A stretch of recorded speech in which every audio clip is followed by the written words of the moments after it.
I get into the ugly 23-20 loss to the Seattle Seahawks on Sunday, let's all contemplate one thing. The Bears are first in the NFC North. They're 4-2.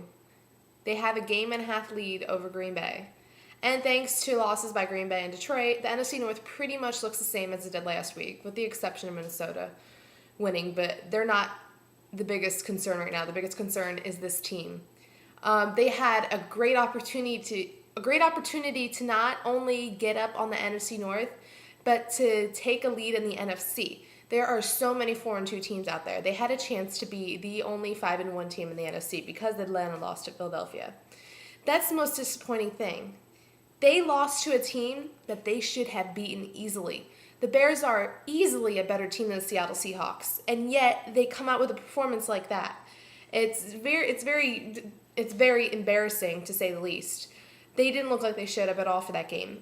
Jay Cutler was coming off a concussion. He came back, and he looked a little concussed. He looked terrified out there. Wouldn't you behind that offensive line?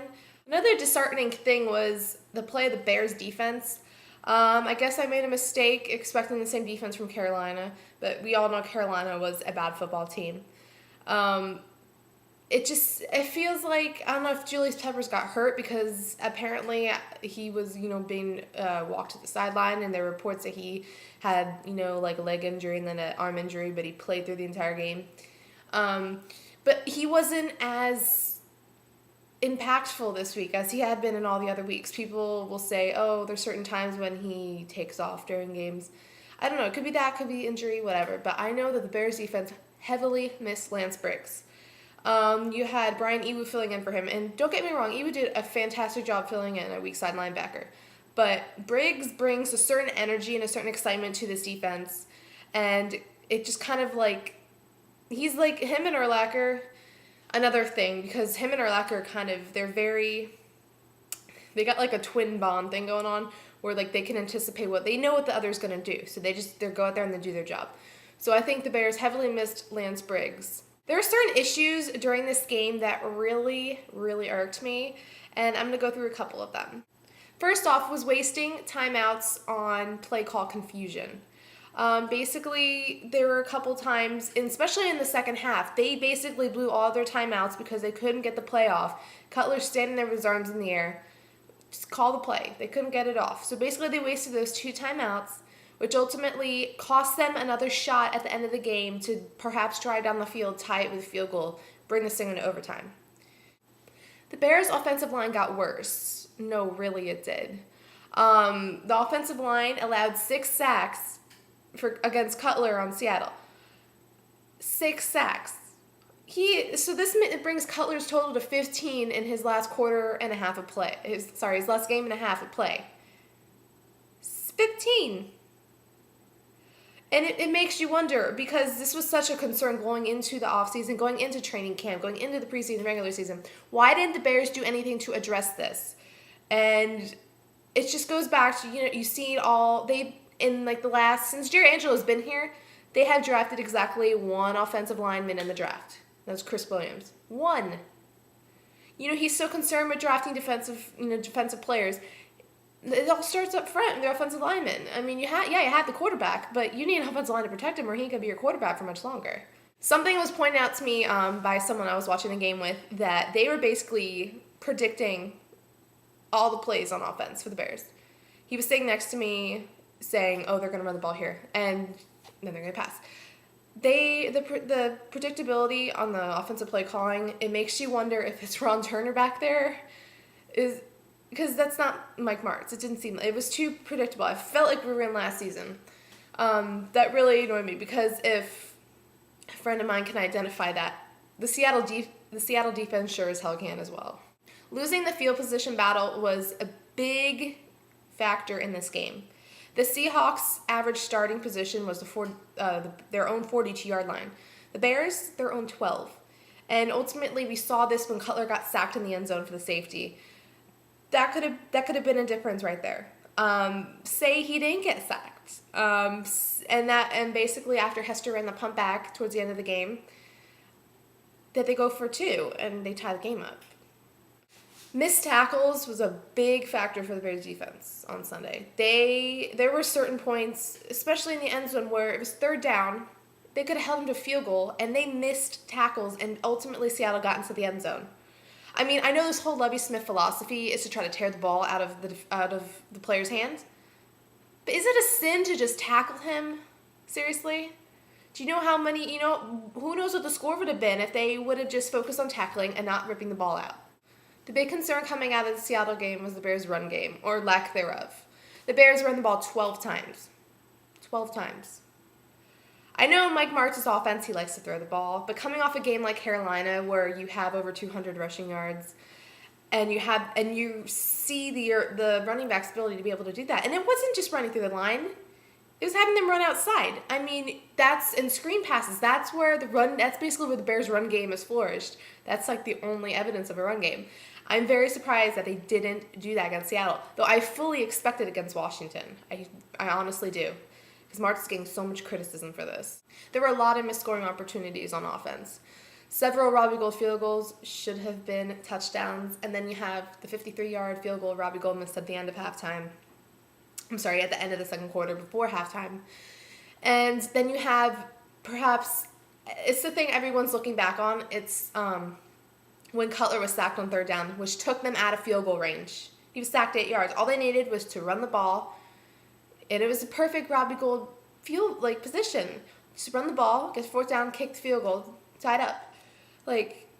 And of course they go back to pass, and Cutler loses 8 yards, and there you go, field goal position gone. Ultimately, the Bears got outplayed and outcoached. I mean, I fully blame this on the coaches as well.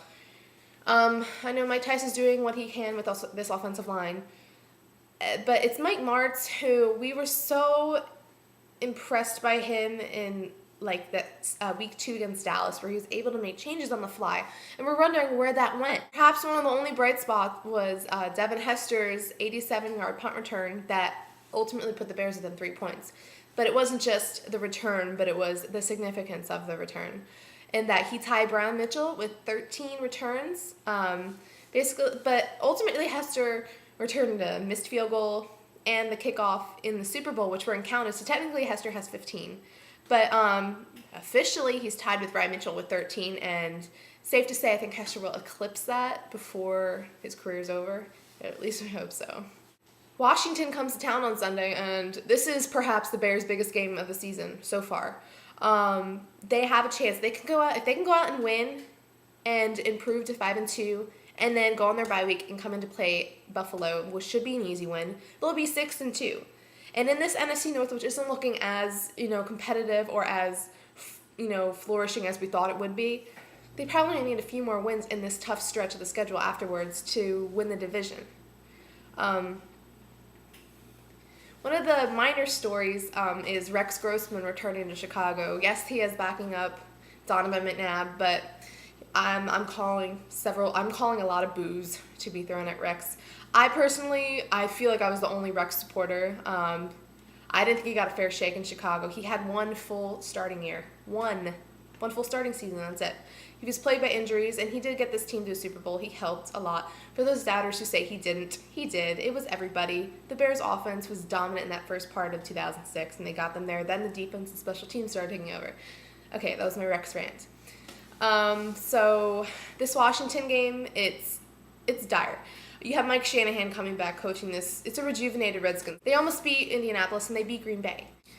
The Redskins are 3-3 right now, and this is as big of a game for them as it is for us. And it being at home, I don't know if it helps. It may help a little bit, but it's going to be interesting to see. I honestly think the Bears are going to run the football more. I think Marsh is just feeling so much pressure. He's gonna kind of cave in. One of the things that the offense needs to do, Mike Martz needs to do, this is on him, he needs to roll Cutler out of the pocket.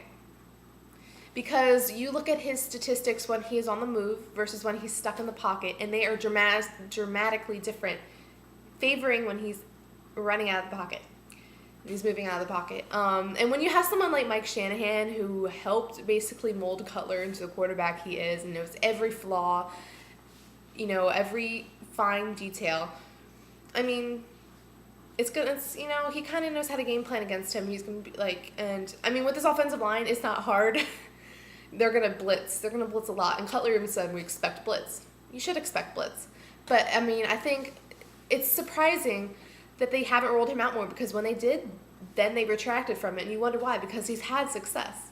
So I think that's the key for the offense. They need to get Cutler out of that pocket if they're going to have success in the passing game, and they need to run the football. I don't care. Throw screens Matt Forte, Justin Taylor all day. At least you get your run game going just a little bit. On defense, the Bears haven't had that much success against Donovan McNabb. Hopefully that changes on Sunday. He's a mobile quarterback. They kind of had a little struggle. They don't have like a pass. The Bears don't have a pass rush right now. Yes, they get pressure on the quarterback, but other than the Carolina game when Israel Donajay had 3 sacks, they don't have a big pass rush. They're gonna need to find that. They're gonna need to get after him. I'm gonna go with the Bears to win this game. I think that they're gonna get on track. There's a part of me that feels like it'll be close in the beginning, but I think they'll pull away in the end. I think the Bears defense might force some turnovers on McNabb, kind of take the Redskins out of this. Being at home helps that a lot. So I'm going to go with the Bears to win this one. They need this game. Don't let us down, Bears. We need this as well. I really think they're going to get this win, head into the bye week, prepare for Buffalo, and ultimately be 6-2, hopefully, heading into Minnesota, which is going to be a very, very scary game. I don't care what Minnesota's record is, it's going to be scary. This has been Alyssa with Bears Bits. Have a great weekend. Enjoy the game. Go Bears!